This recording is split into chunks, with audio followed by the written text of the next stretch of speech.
Good evening, everybody. Nick B. Ponter here, author of Connor Jackson and the Memory Thieves.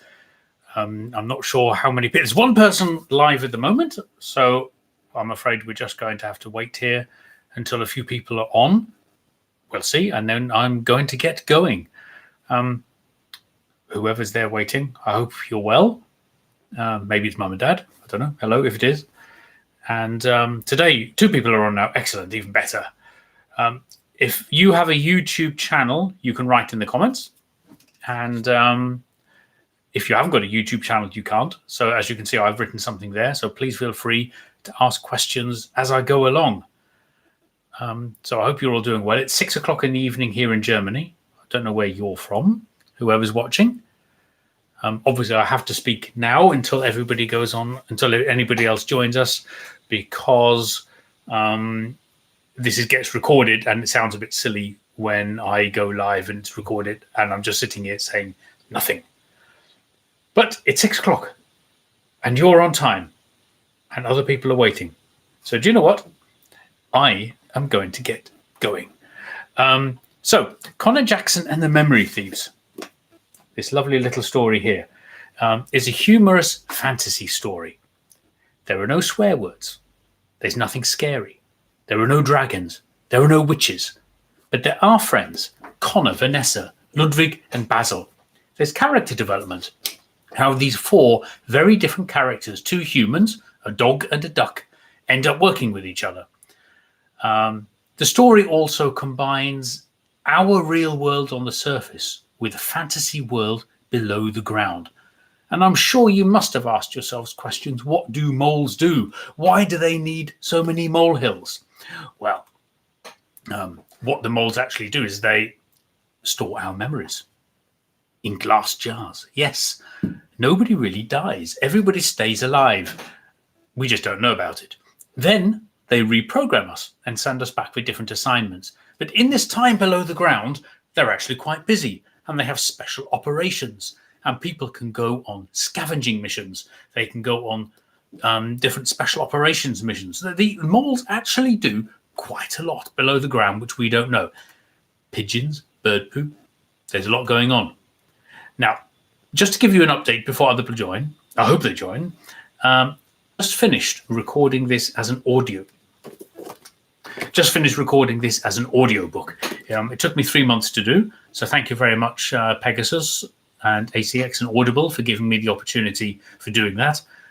It's complete. I've uploaded it and I'm now waiting for Audible to come back, and it'll hopefully be on sale soon on Amazon, iTunes and the Audible website.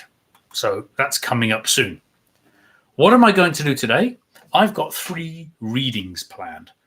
Now, some of you, I don't know who's watching, but if you have listened to some of the readings before, I hope I don't repeat anything. There might be a little. It depends because I've done so many different readings.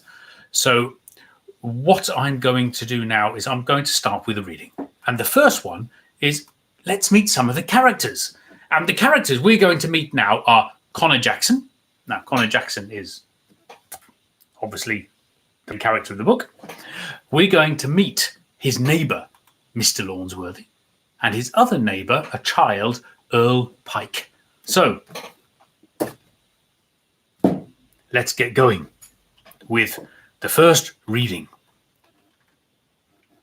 My desk is right next to my bed, and from my window, I have a beautiful view of the whole area, which also overlooks the street. The coloured autumn leaves on the trees are dancing in the crisp October sunlight and blustery wind.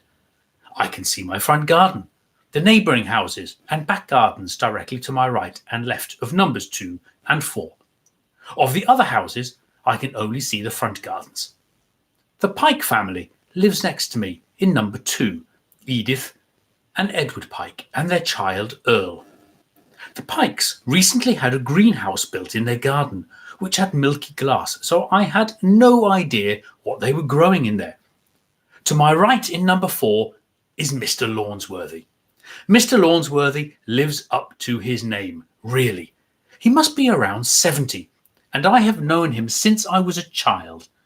Mr. Lawnsworthy, as his name suggests, loves his lawn, probably more than anything else in his life. He spends endless hours on his hands and knees, crawling across every centimetre, pulling out anything which does not resemble a blade of grass.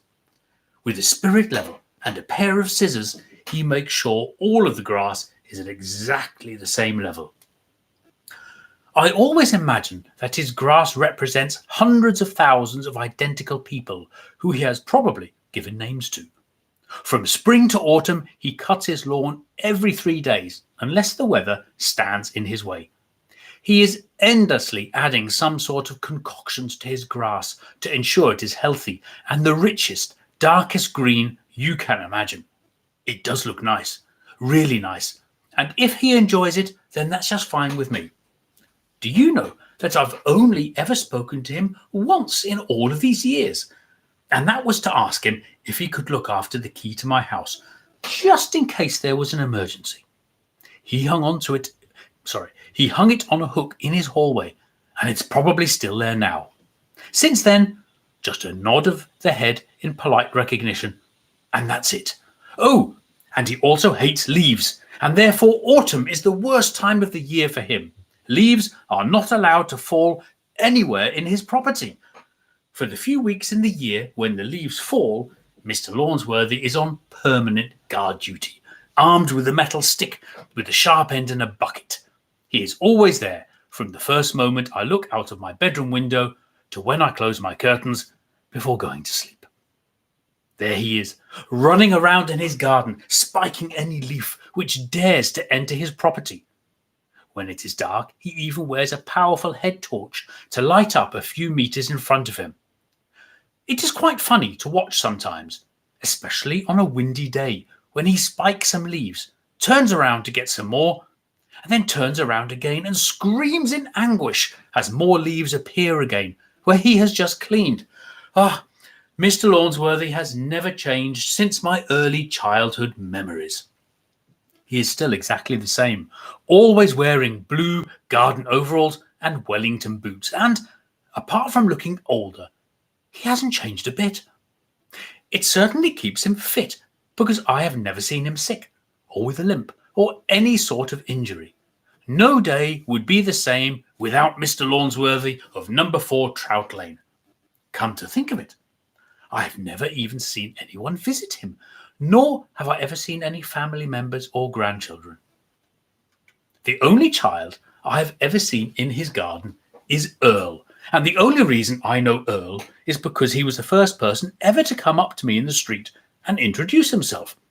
The people in Trout Lane are not the most talkative bunch. They are reserved, but polite and law-abiding people. You will not believe it, but we never really introduce ourselves to each other. Just a quick nod of the head is sufficient. It was a Saturday, and I had just left my house and walked along my small driveway to the pavement when suddenly, from behind a hedge, a small boy appeared on a bicycle. He screeched to a halt in front of me with his back wheel sliding in a cool braking stop. "Hello," he said, looking up at me. "My name's Earl. I am 7 years old, and I live in number 2. And who are you?" I was completely startled, not just by his sudden appearance, but his directness. We are very quiet in Trout Lane and not accustomed to such dramatic activities. I composed myself and with a short pause said, "Hello, Earl. Nice to meet you. My name is Mr. Jackson from number 3. "That's a strange name." Earl studied me, inspecting me with his large, round, inquisitive eyes. "What do you mean?" "Well, your name is Mr. Jackson from number 3, and I've never heard of a name like that." "No, my name is Mr. Jackson, and I live at number 3. "Oh, well, that's okay for a name, I suppose," said Earl. Thanks, very kind of you, Earl," I said, now smiling at the young boy. I don't know how long it lasted, but it seemed like an eternity. Earl on his bicycle, looking at me, and me just standing there, neither of us saying a word, just staring at each other, probably waiting for the other to say something. Then Earl made the first move. "What do you do, Mr. Jackson, from number 3? "What do you mean, Earl?" "Well, I mean, what do you do for a living?" he replied. Oh, okay, I'm a civil servant. Earl's eyes inspected me again. Wow, you're a servant. For who? No, Earl. I'm not a servant for anyone in particular. I work for the government, and people who work for the government are called civil servants. So you serve people with tea and biscuits and things like that? No, Earl. This was getting a little annoying now. I have never had any experience with children before, so I was not used to this line of questioning. I work in an office and deal with paperwork. I'm not really a servant as you imagine. We are probably called servants because we work for the government and therefore the people. Oh, said Earl, but I could see he wasn't convinced. You do look kind of ordinary, so I suppose that suits you.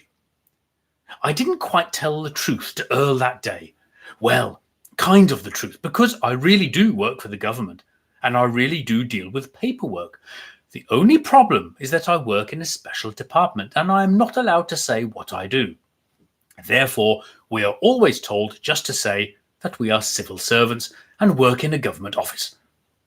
I actually work in the government's information collection agency, which, as I am sure you can imagine, is rather secretive. This encounter with Earl was a little awkward, because no one had ever questioned me about what I do before. Thankfully, I could remember the training and came out with a standard answer. Can you imagine if I hadn't thought about it and just blurted out, I work for the government and we collect information about people and many other things? Not a good answer. So no, I didn't lie to Earl, but I didn't fully explain what I do. I was just careful with the truth, I would say. I wasn't quite sure if I should have been insulted about looking ordinary, or should I have just taken it as a compliment. I suppose looking ordinary is a good cover for my job. To be honest, I wouldn't describe myself as an outwardly exciting person. No, I am, in a way, quite ordinary. But I do possess a very analytical mind, and hence am very good at analysing information and making the right decision. I think long and hard about things, but more often than not, I draw the correct conclusions and act accordingly. That, I suppose, is one of the reasons why I have the job in the agency, and I am very good at it. I just love collecting information, and you never know what you might need.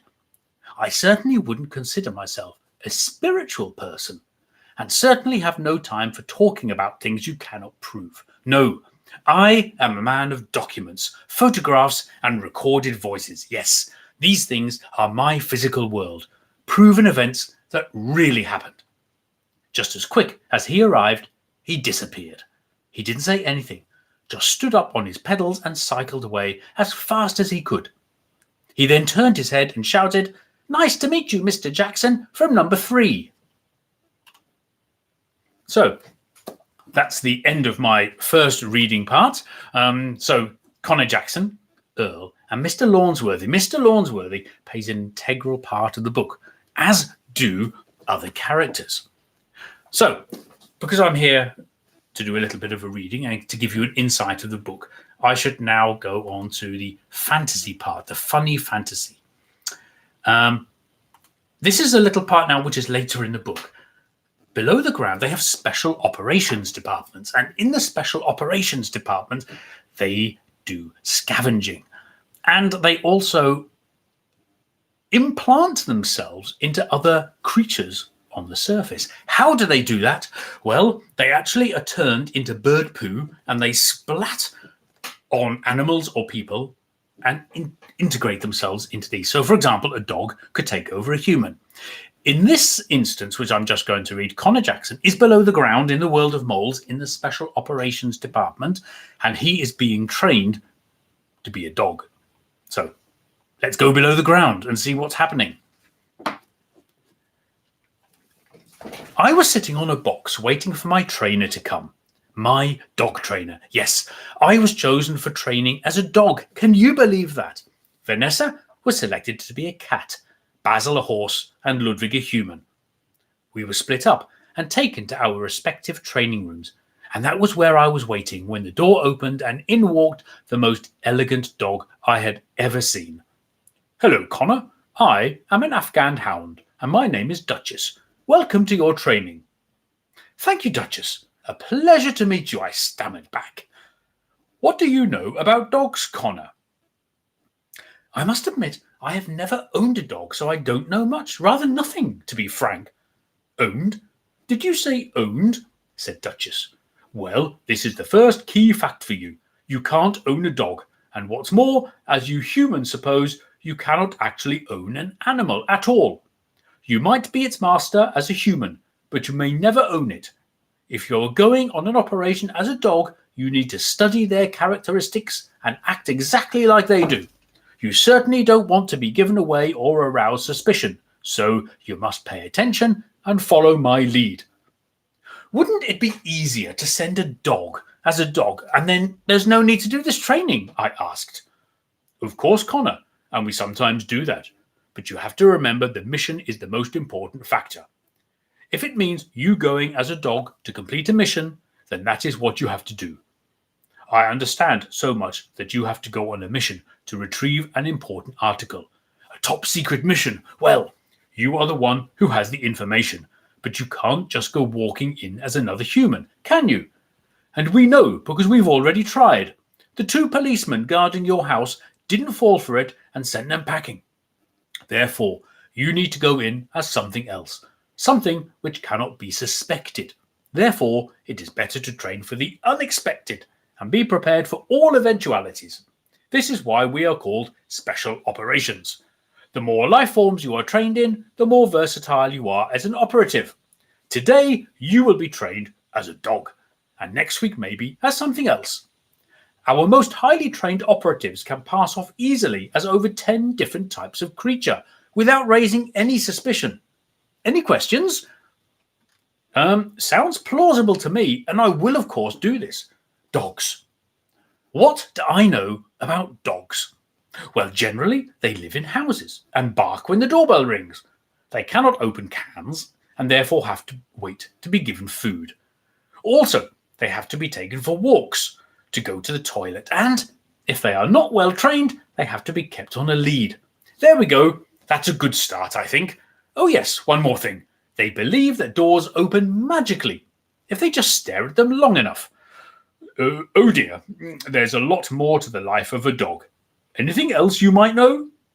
Oh yes, I forgot. They like to steal food and pretend it wasn't them. Well, Connor, I can see you have a lot to learn, so let's start with the basics. How do dogs greet each other? I'm not certain about that, but I'm sure you're going to tell me.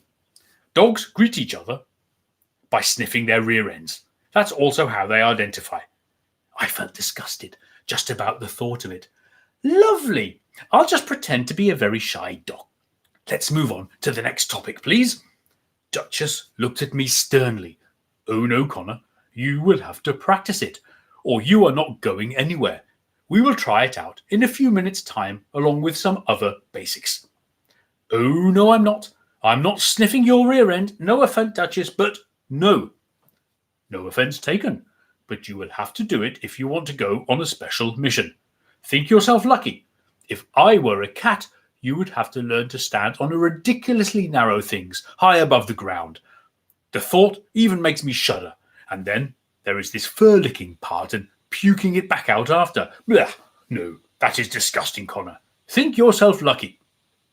I looked at Duchess, and with a judder of my back, I really don't think I'm going to enjoy this. Don't worry, we can leave the sniffing to later. Let me explain some very basic facts. Firstly, how to approach another dog when you are greeting. You first move around in an arc, then approach the rear and sniff. Bark to show protection, woof. For example, when the doorbell rings or a stranger approaches. If you want to show happiness, then simply wag your tail. Dig or chew if you are bored. Stick your tail between your legs if you are frightened, and show your teeth to express anger. Lying on your back will show that you feel secure and relaxed in your environment. What about if I'm hungry or need to go to the toilet? I can't speak, so I must be able to do something. Good question. Pace back and forth in front of where you want to eat to show hunger, or in front of a door to show you want to go out. My advice is always to act as passively as possible and don't overact your role. You will be taking over the function of another dog, and you will never be able to copy its behavior. Best thing to do is to be as quiet as possible, do the basics, and learn from your environment so you can complete your mission. But I can't train here, Duchess. I am a human and not a dog. You are correct, and that is your biggest challenge. But nobody said that special ops was easy. My advice is to learn as much as you can here so you can implement it when you first go out. We will make it easy for you and choose a farm dog for your first training. They usually spend most of their time outside independently and have little contact with humans, unlike a dog in someone's house. To replicate that behavior requires a very advanced level, Connor. Come on, we can do some basics to get going. Go over there to the box and put on the false ears and tail so we can practice. Although I felt really stupid, I did what Duchess asked me to do. I found the pair of headphones with cardboard dog ears fixed onto them and put them on. Then I slung the belt with a tail around my hips. Great, Connor, almost there. Now down on all fours and let's practice. I wasn't enthralled about the prospect of this, but what choice did I have? I went down on all fours and approached Duchess head on, but then moved to the right and passed her in an arc fashion. With a cringed face, I approached her rear end and sniffed, but then withdrew as quickly as I could. Too quick, Connor. You must linger and sniff more intensively. I'm sure you've seen dogs do it before. Let's go again, Duchess commanded very patiently. With an air of defeat, I went back to my starting place and did exactly what Duchess asked me. Well done, Connor. That's it. Not difficult, is it?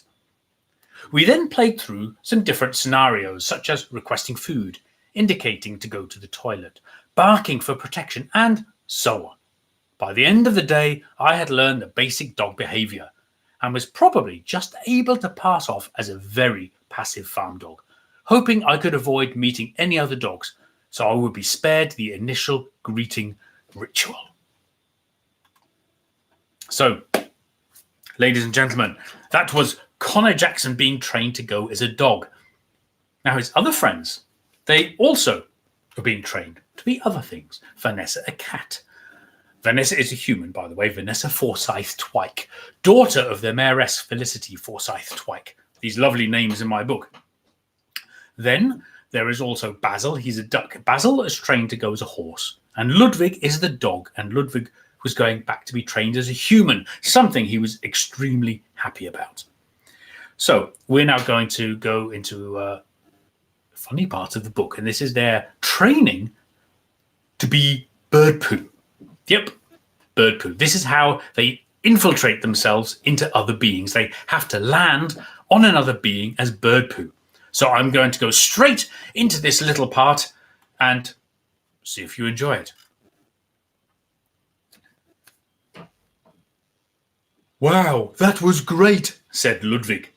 Being a human sounds like so much fun.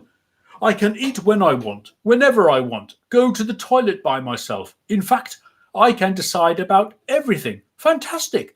Much better than being a dog, I think. Being a human is not all that it is cracked up to be, I said.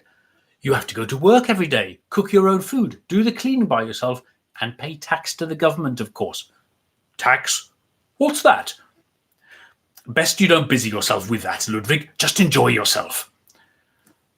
Well, I intend to make the most of it and do all of the things I couldn't do before. And you are going as a dog, Connor. Yes, and I must admit I am not really looking forward to it. And neither am I, piped in a moody-looking Vanessa.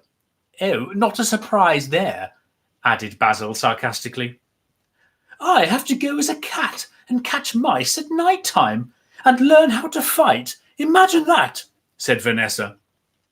Actually, I find that hard to imagine, I said, smiling at her.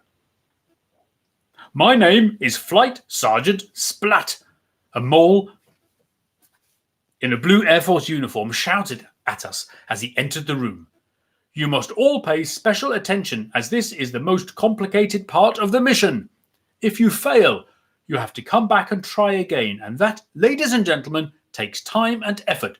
something we haven't got a lot of. I need you to get it right the first time. Now, follow me over here." The flight sergeant led us to a wooden frame with 4 plastic bottles strung underneath. The bottles were hung upside down, with their necks facing down, pointing through holes in a wooden platform for stability, and held in position with garden twine. The bottle bases were cut open, and the frame itself was suspended with a rope from the ceiling, so that the whole contraption swung freely above the floor. "Do we have to get into these?" asked Basil. "Yes, you do, but not in the form you are now. You will be turned into a thick white fluid, and then filled into bottles.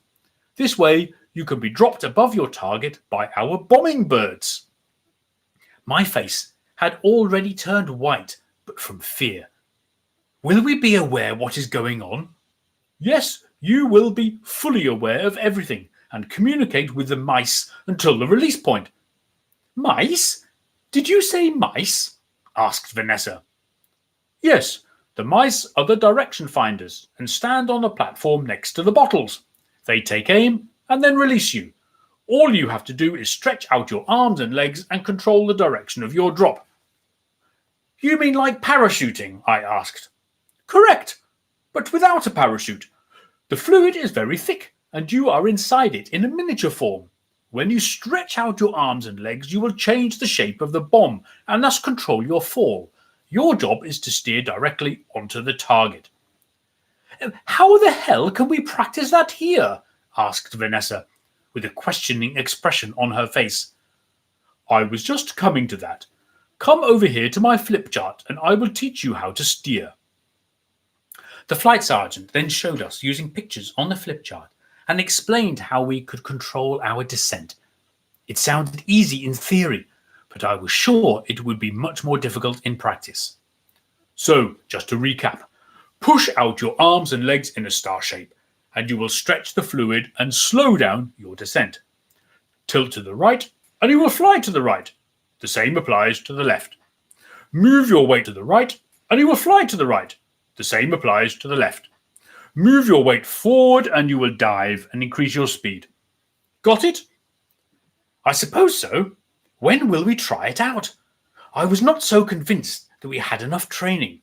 Right now. Come this way, please. Follow me to the morphing machine. We followed the flight sergeant out of the room and along a corridor to a solid wooden door with a sign above it. Morphing.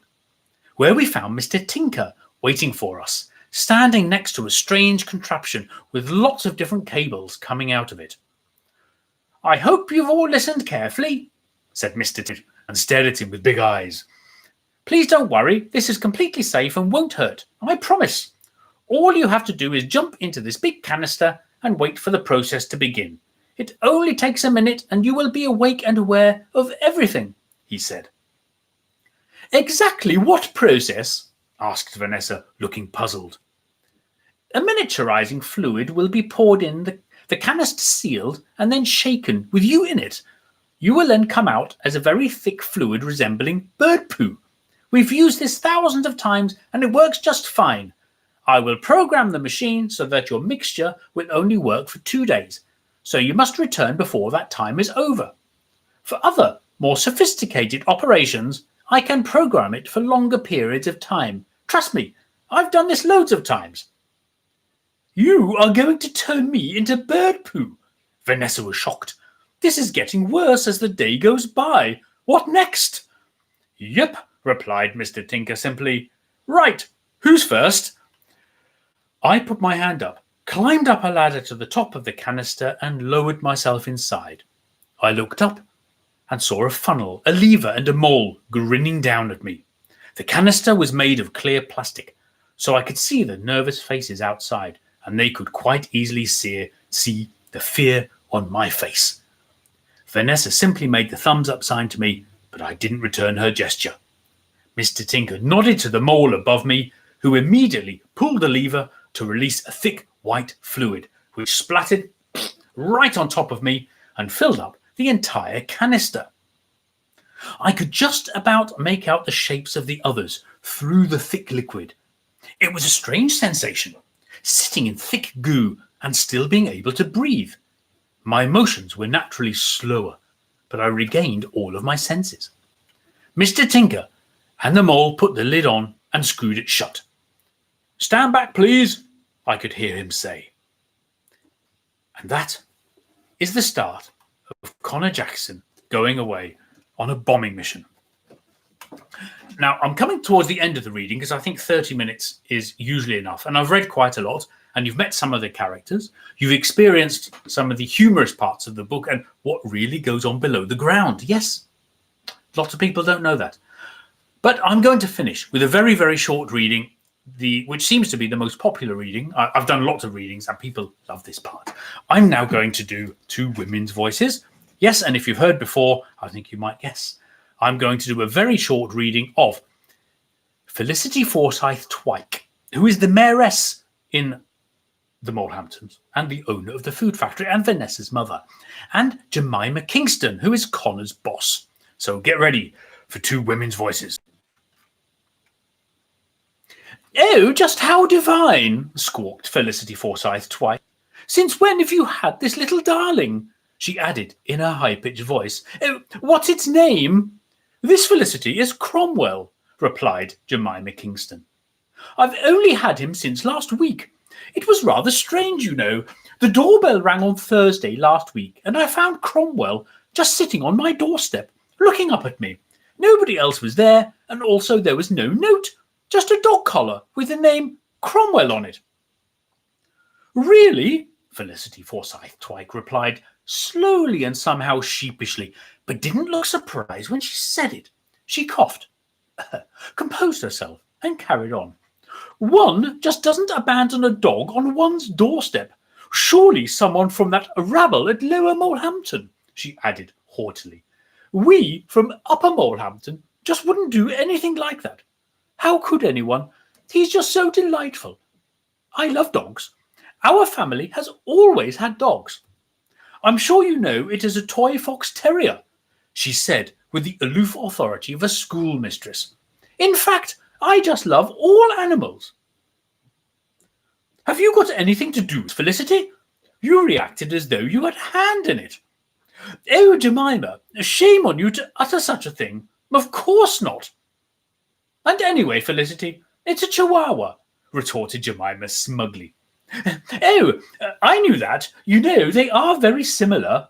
Felicity Forsyth Twike now sounded a little defensive. Jemima looked at her with delight. "And what's more, he's so cute I can carry him in my handbag and even take him to work." "Oh, Jemima, dear, why the devil would you want to take him to that dreadful, ghastly place? It's civil servants." "Darling Felicity, I am the manager of this place. Believe me, it is not all that dreadful and ghastly." "Oh, so the rumours are true then? It's more than just a government office." "Ah, Felicity, I wish you would stop listening to rumours. All we do is routine office work, nothing sinister, as a lot of people imagine," Jemima said abruptly. "And how is your business going, darling?" Jemima was eager to change this unpleasant subject rather quickly. "Animal lover, you said?" "Oh, absolutely. You know, I love animals. This meat industry is good for my pocket, and at least the animals have a purpose in their lives," Felicity added cruelly. "And what purpose may that be exactly?" said Jemima urgently, wanting to know. Felicity frowned and looked serious. "To make us happy, of course. Summer barbecues, followed by the fattening up for Christmas. Peak time, Jemima dear. People just want to eat meat, more and more of it these days, and so they should. Eat and don't ask is my motto." So, ladies and gentlemen, that's coming now to the end of my reading. I think that's enough for today. Should you be interested in buying this lovely book, Connor Jackson and the Memory Thieves, the publisher is Pegasus. So thank you very much, Pegasus, for giving me this opportunity for publishing. And if you're watching, hello, Rudita. Where can you buy the book? Well, you just need to go onto the internet and do a Google search for Connor Jackson and the Memory Thieves, and you'll find 3 or 4 pages. You can buy it in paperback directly from Pegasus's website or from Amazon or any leading bookshop. There's a Kindle version you can download immediately. And hopefully in the next weeks, the Audible version, the audiobook version, will also be there. So everybody who has just watched me live, or anybody who watches this video afterwards, I hope you enjoyed my little reading. There's a few more on my YouTube website. If you want any more information, just go to my website, www.nickponter.com, and you will find lots of information about my book. Thank you very much, everybody, and I hope you have a nice evening. Goodbye. Unless there's any questions, and I'll stay here. Very enjoyable. Thank you very much. From New York, I believe. So have a nice day in New York, a little bit earlier than we are here. If there are any questions, please, if you've got a YouTube channel, please just fire it away here into the chat, and I'll sit here for a little bit. Mum and Dad, if you're there, hope you enjoyed it. There'll be more coming soon, maybe once a month, a reading. Any questions, anybody? Anybody who's out there? Just type them in. If not, I wish you all a lovely, lovely evening, and see you next time. Bye-bye.